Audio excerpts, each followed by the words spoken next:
Welcome into Eye on Northeast Kansas, the podcast. I'm your host, Melissa Bruner. This is where we recap the top guests you saw on Eye on Northeast Kansas, the TV show. It comes to you live 4 o'clock Central Time, Monday through Friday from our WIBW studios in Topeka, Kansas. You get to hear the guests and get a little insight along the way as well.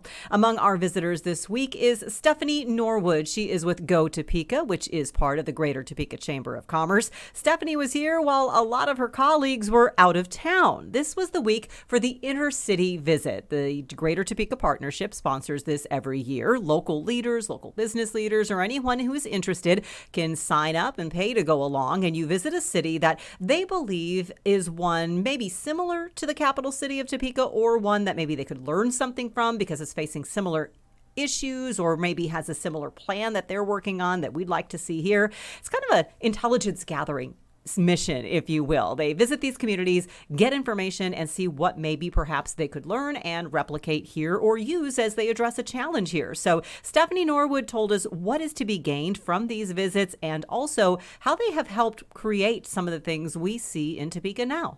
Stephanie Norwood is with Go Topeka. She is here to tell us about this city visit, and they're there like right now, arriving, pulling into where as we speak?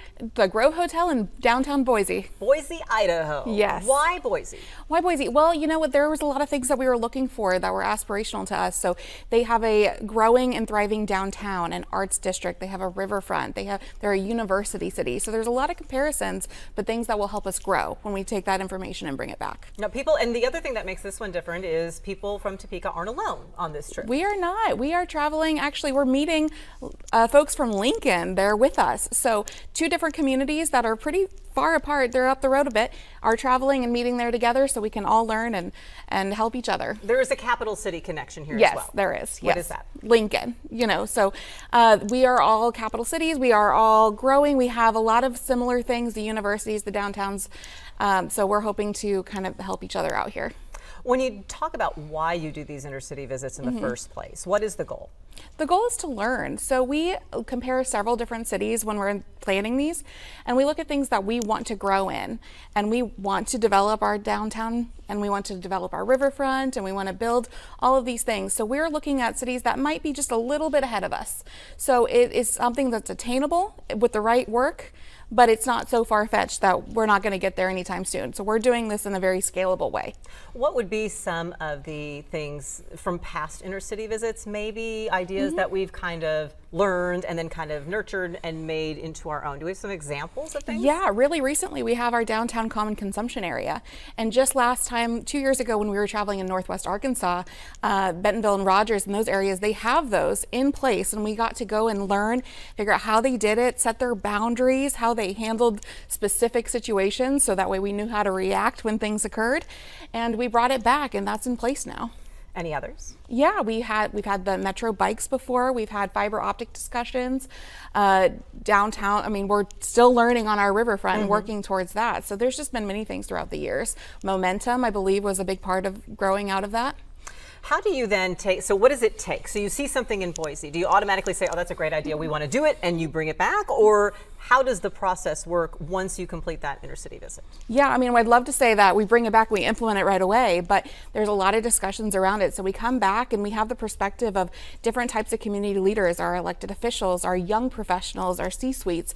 Everybody kind of brings back their perspective on it, and we have continued discussions on, is that the right move for us? What do we need to do? What are the steps to put into place? And who needs to be a part of those conversations? And I know that we had hoped, because they're just arriving in Boise, we had hoped to have Matt Pravarnik catch up, but he's just getting off the plane or the bus or whatever they're doing. And so we don't have Matt today, but hopefully when they return, we will catch up with him. Absolutely. I can tell you, I do have an example as well. Years ago, I don't want to date myself by how long ago it was, but if you know the age of the Noto Arts District, you know it's more than that ago. I was given the opportunity to travel along on the Oklahoma City intercity visit trip, and one of the things we saw on that trip, which predated Noto's founding, I think the idea was kind of in the infancy, was an arts district that they'd established there in kind of a you don't want to say forgotten because, I mean, I'm North Topeka proud, so therefore I'm not going to say North Topeka was forgotten, but for a while it kind of was there between the flood and everything else. It kind of had gotten run down, and they did something similar in an area of Oklahoma City, got volunteer private-public partnership and turned it into an arts district. I think that really inspired because some of those core Noto folks were on that trip. Absolutely. What could be? And when they had been talking about Noto until I saw that, I'm like, well, what could be?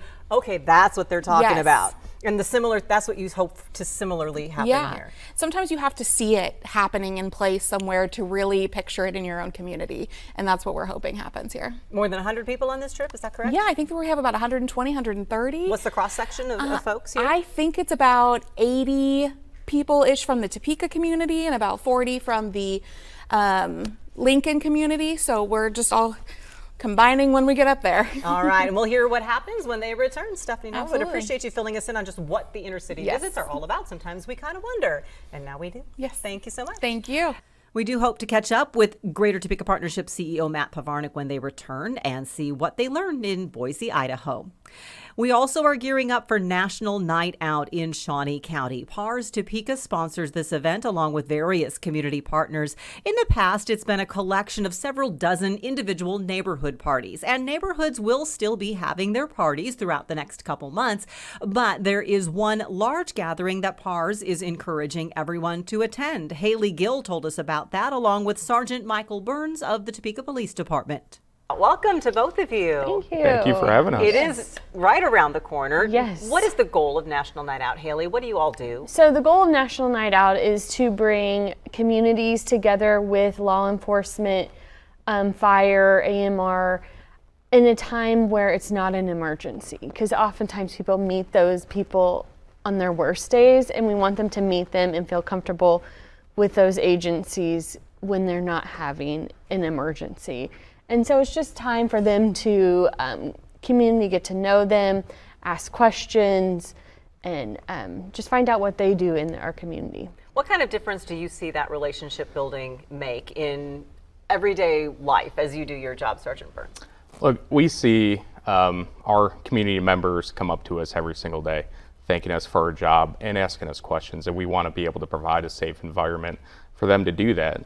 And with National Night Out, they get comfortable around us, seeing us in a positive manner, as Haley said, not on the worst day of their year. And so as we continue to build those bridges and those relationships, we see our community members get comfortable coming up to first responders, and just having those one-on-one contacts is really beneficial, not only for the police department, but for our community as well. Something about sharing a hot dog together, right? You know, or a treat or anything like that. And it is going to be a little different this year. Typically, we've thought about this Saturday event where all the different neighborhoods are doing lots of small little things. You want to have one big party. So how is National Night Out going to work this year? Yes, so this year on August 6th, Tuesday, August 6th, we're having a event at Westridge Mall. Some things will be outside, some things will be inside, because we always know it's super hot that day of National Night Out. And so we're just bringing community resources to Westridge Mall for people to find out about different community resources in Topeka, prevention resources. There's going to be Touch a Truck. There's going to be a hot dog chip meal that is provided to the hot dogs. That's important. First come, first serve. And prizes. And we have one of the things people could door win. prizes. We have a prize package from Sky Zone. We're going to have some bike locks to give away. Light bulbs. We know that one of the easiest things for people to do to prevent crime is to have their porch lit up. And so we're giving away light bulbs just so people can put them in their socket on their front porch and try to prevent, you know, something happening Very cool. in their area. So Can neighborhoods still have their own celebrations, and how is that going to work if they're interested so in neighborhoods, we had a grant process this year, and all the neighborhoods that applied were awarded grant money to still hold their own events. These events, though, will take place from the beginning of August to the end of September. So watch your neighborhood. And so watch your neighborhood. By the end of this week, we'll have, and beginning of next week, we'll have on our website the neighborhoods that are participating, the days and times that they are having their events. And so you'll know if your neighborhood's one, you can look out for it. So. And I think that's the second component of National Night Out, Sergeant Burns? It's not just people getting comfortable with all of you. Why is it important when neighborhoods get together and neighbors get to know each other? How vital is that in public safety? It's extremely important. There are power in numbers. And so when you get to know your neighbor and you interact with them and get comfortable with them, you just naturally get a sense of looking out for each other. And that's what we like to see. We like to see our neighbors looking out not only for their selves and their own properties, but also the neighborhood in general. Because then we can get extra eyes.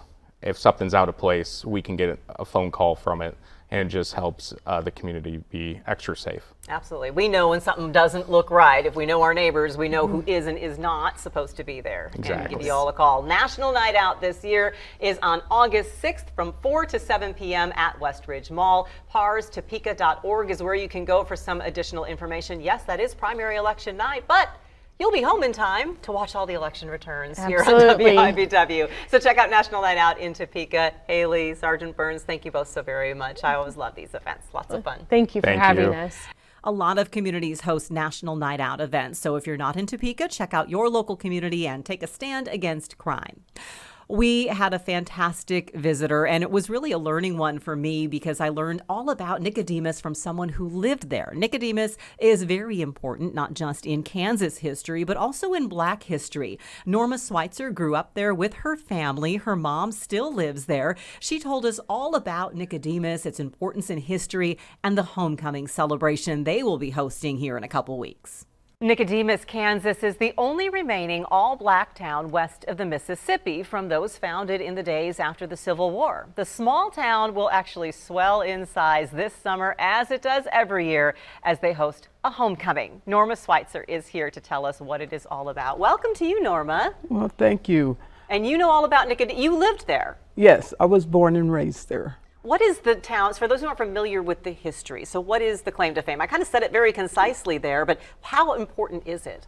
Well, it's important because when Lincoln freed the slaves, and they had to wait 12 years after that, I mean, no one had any money.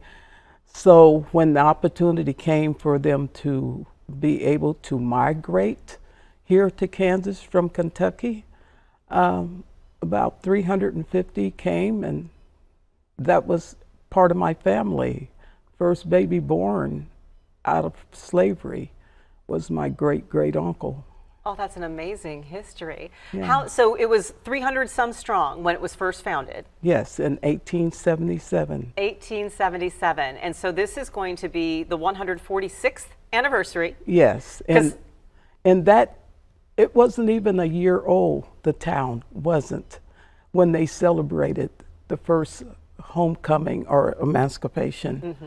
Yeah, you call it the homecoming emancipation celebration, yes. Journey of Triumph. How big is the town today?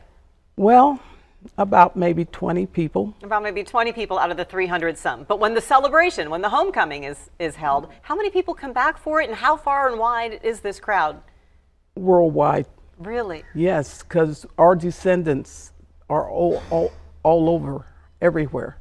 So those who can come home during these 4 days, that's what they do. It is 4 days. Yes. When you told me, I said, what's the event all about, Norma? What do you do? You said, well, we party for 4 days.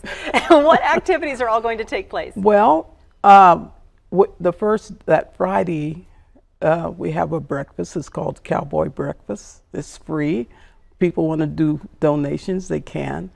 And it's just a gathering of family and friends.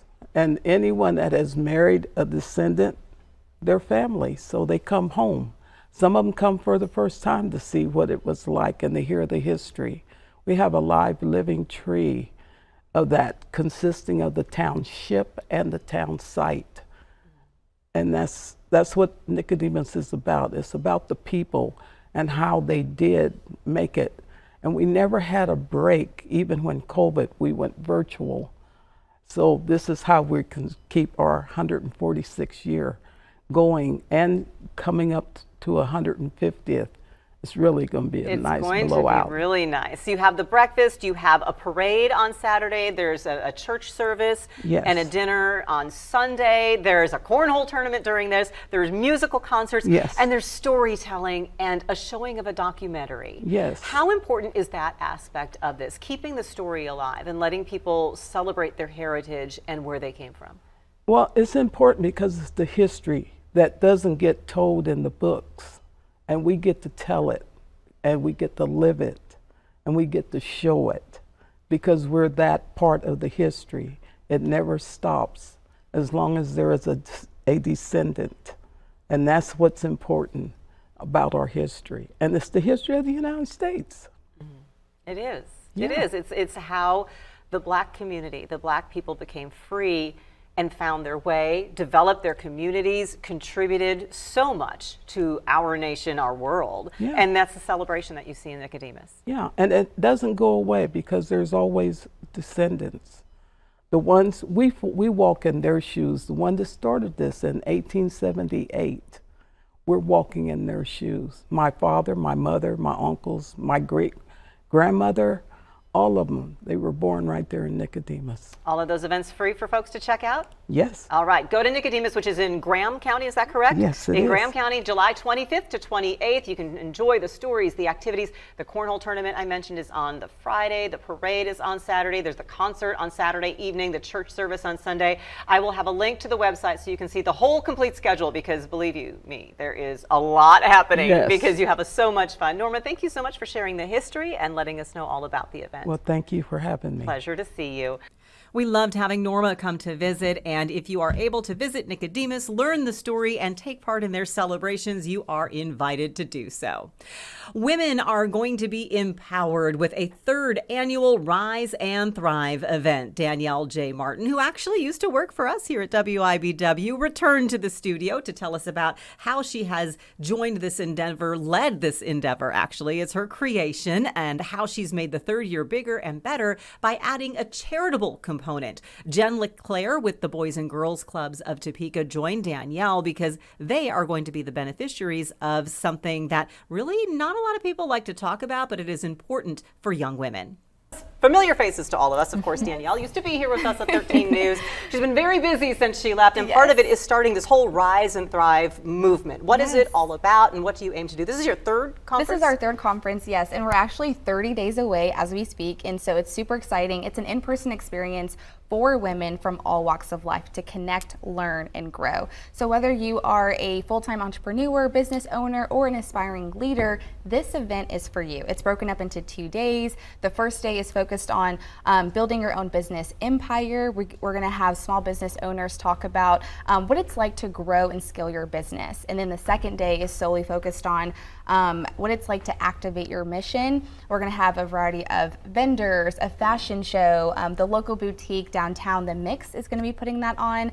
Attendees will have the opportunity to get free headshots, free henna, jewelry, clothing. So there's a little bit of everything for everyone. And we do have some photos. First, I think we're going to see the speakers, and then we're also going to see your panelists. When you chose these groups of women, of course, you're front and center in all of them. And Denisha, people might remember as well. She used to work here too. But when you chose these groups of women to participate in the conference and share their message, what's the overarching theme that you're giving them? Well, the overarching theme is we want to help women really learn how to activate their mission when it comes to going out and pursuing your personal mission statement. When we're thinking about organizations, it's so easy to think about, okay, this is the mission statement for the organization or business. When you're asking yourself, what am I called to do here on this earth? A lot of women don't know how to answer that question. So this overall theme is to meet the needs of everyone. And when we're talking about everyone, we're also talking about Function with the conference this year. So with the charitable component, we are partnering with the Boys and Girls Club, and we're really excited about it because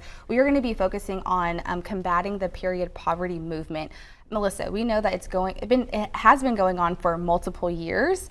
Looking at the numbers right now, there's still 16.9 million women still in poverty when it comes to their period. So we're going to be collaborating with them to ask our attendees, and really anyone can give online or Amazon, or they can give to the Boys and Girls Club itself. And Jen, what are we asking people to give, and what is the need that you see among the teens and young ladies that come through your doors? You know, when you're battling so many other, economical or, lifestyle disadvantages, the last thing that you should have to worry about is these necessity products. So when Danielle reached out to us, it was a no-brainer. We aim not to just support our young women that attend the club, but we really do wraparound services for the families and the community. So, between our food pantry that operates twice a month, where we provide these kinds of products as well, to the club members that attend every day. It's just really like don't have to worry about, which is such a point of stress for so many. When you don't have those necessities, how do you see it impacting young ladies and their life and what they may or may not be able to do because they don't have the personal care products they need? You know, these young people are spending so much of their time and their mental strength trying to just figure out who they are and building their own self-esteem. And when something happens, you know, and they don't have those products, that concern and that embarrassment and that shame shouldn't exist for these young people. And to have people that are helping us kind of combat that makes a huge difference. Absolutely. How important was it to you to add this charitable component this year? Super important, because when I volunteered at the Boys and Girls Club, and even also being a part of the Teen Center and Club Blue, I see a light in these young women's eyes. And if they have to worry about something that should be accessible to them and we can fill that gap, it's like, why not? And so it was really an easy ask for us to have the Boys and Girls Club be a part of this, and for Jen to say yes within 5 minutes. I just knew, like, in our heart, like, this was the right move to do. And so this is not going to be the last time that we add this shareable component. So looking forward to next year, we're going to continue this movement moving forward. Well, the Rise and Thrive Conference is coming up August 16th and 17th. You can go to daniellejmartin.com or scan that QR code right there, and that is how you can get the ticket information. What is the cost for a ticket? Right now it's $97. $97 for the 2-day event, and you get all those extras and things that they had talked about that you will see. But also when you go to daniellejmartin.com, you click on the conference tab, just scroll down. That's where you'll find the information on where to bring. If you're going to the event that day, you can just bring your donations there. But there's also that link to the Amazon site where you can just order the products, have them delivered, or just give a cash donation through another QR code that you will find there. Danielle and Jen, thank you both so very much. Thank you. Appreciate you being here. Head to the website to find more and support the campaign if you can. Ending with a little fun this week, the Concert for a Child. It is a benefit for Capper Foundation coming up in August. It's really a unique event because a musician comes. It started when a person who was friends with someone who worked at Capper wanted to see what his friend did. He was a musician and decided, I want to do something to help. So he started doing this concert. Andy McKee was his name. He did the first two. Last year, Rick Theris did the Concert for a Child, and Rick has a child who has benefited from Capper's services. So this year, Concert for a Child is taken on a Latin flair, and once again, a member of the group who will be the headlining act has a personal connection to Capper. Jared Guth from Capper and Luis Guillen visited the show to tell us about it. Welcome to both of you. Thank you. So Capper is Capper, a Concert for a Child. What is the event all about, and why is this so fun? So you said this is our fourth year, which is exciting because when we started it, it was just kind of figuring out what we wanted to do with the event. We knew we wanted music and we wanted to have a lot of fun, and so for it to be the fourth year in a row, this is really great, and to have Son of Venezuela is just going to be a lot of fun. But we have the concert, we call it Concert for a Child because it raises funds for our Children's Ability Fund, which is going to help families that are uninsured or underinsured or need additional services that maybe can't afford them, and that money comes in and helps those kids to get those services. So it really helps a lot of families out in the community. It does, and this year is Son Venezuela. And Luis, I had to ask when they said you were coming, I'm like, Luis isn't Chef Luis? And they're like, yes, it is. So multi-talented. I did not realize you were the one and only, because I've heard of Son Venezuela as well. What type of music do you all do? Well, like it says, it's Latin music with mostly salsa, but we do several Latin rhythms. We've been, doing this for 30 years now. We've actually this year we got inducted into Kansas Music Hall of Fame. Congratulations! Thank you. So we've been, we've been doing this for a while. In the say 4 or 5 state region. We went up to Nebraska, Iowa, Oklahoma, Missouri, and Kansas, and yeah, you just bring the party. So bring the party. Everybody gets to have fun and dance, and it does help a lot of kids. Luis, when they approached you about this, why was this something that you wanted to say yes to? You have a connection to Capper. Well, I've been a huge supporter of Dialogue since it's began. My son Andres works at Dialogue. Now that Dialogue is part of Capper's, well, that's kind of my connection. Also, my wife, she is a special ed early childhood teacher for the 501 schools, so we've always been kind of involved in that world of building abilities. Yes, what Capper does, So yes. so it's part of kind of part of our household in a way. Yes. So we're always open to help any way we can. we also, of course, as a band, we like to bring our music, our talents to the people here. And whenever one of us has a particular cause or something that we like, well, the rest of the band just jumps in and we'll do it. So when I mentioned this to the guys, like, no hesitation, let's do it. Not at all. I've met Andres. He has been a very happy, smiling face at Dialogue at the OG location. Yes. A lot of times. How has this really helped him to have a place to work and earn a paycheck? Well, Dialogue's been wonderful for him because he's become very open, gotten to meet a lot of people. A lot of people know him. Also, he works with me at the restaurant all the time. So he gets to see a lot of people at Dialogue and at the restaurant, and he's just opened up Absolutely. to a whole new world with this thing. He loves what he does. Absolutely. And of course, when you talk about the pediatric therapies, that's the goal, to build them into independent young adults and adults who can then be contributing members of the community, hold a job, have fun at different activities. So that's why this concert is so important. How can people get tickets? Where is it going to be held? When is it going to be held? Yeah, so it's on August 23rd. It's at the Vinewood, and it's $20 for tickets. You can go to capper.org to get tickets. And we also have a raffle, and the raffles, we've got some pretty good prizes with the raffles, and so you can actually go online and do the raffle as well. You don't need to be present to win. That's good. That's another way to, if you're going to be out of town or something that night. So capper.org, are tickets on sale right now? Tickets are on sale right now. Right now. How limited is that? Because a lot of times the venues, there's a crowd, so you got to get your tickets early so you're guaranteed a seat. Yeah, we've got limited spots, but we've got about 250, I think, to really get in there. So, and we know that Sun Venezuela is going to be bringing a good crowd as well. So yeah, get your tickets as soon as possible. And there will be a dance floor, is what I hear. There's going to be a dance floor. There better be a dance floor. You heard it here. Sun Venezuela at Concert for a Child coming up in August, but tickets are on sale now at capper.org. And WIBW TV is a proud supporter of Capper Foundation, because we're in the same family. Senator Arthur Capper, Jared, and Luis, thank you so very much for being here.